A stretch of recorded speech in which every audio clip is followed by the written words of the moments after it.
O Fala Vereadora dessa temporada é especial Festa da Uva. Curiosidades, boas histórias e memórias deste, que é um dos maiores eventos culturais do país. Fala Vereadora!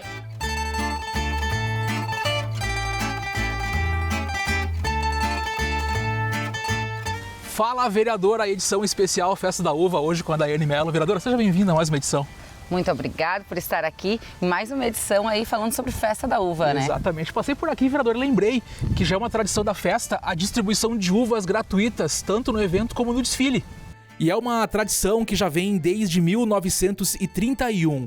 Na edição de 2024, foram distribuídas cerca de 150 toneladas de uva para o público no parque e também nos desfiles cênicos no centro da cidade. Vereadora, essa é a minha memória da festa.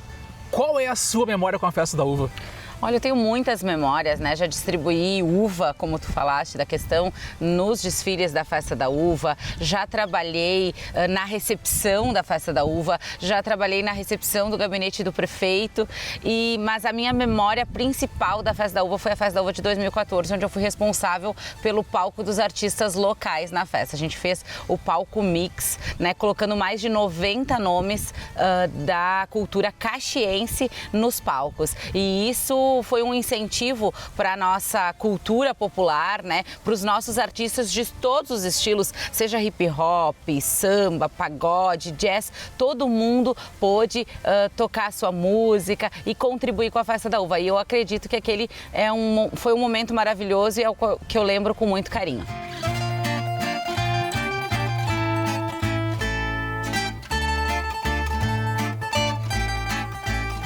Então a senhora sabe bem que a festa mexe muito com a cultura, com a economia da cidade. E o que nesse contexto é mais importante? O que a festa mais impacta, vereadora?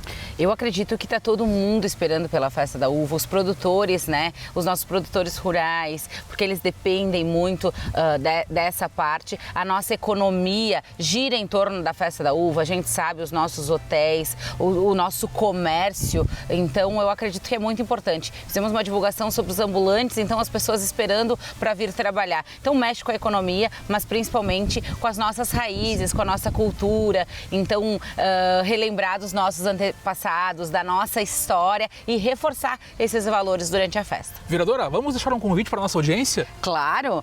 Vem você também para a Festa Nacional da Uva, que acontece aqui em Caxias do Sul. Estaremos lá, eu, a vereadora e a TV Câmara Caxias.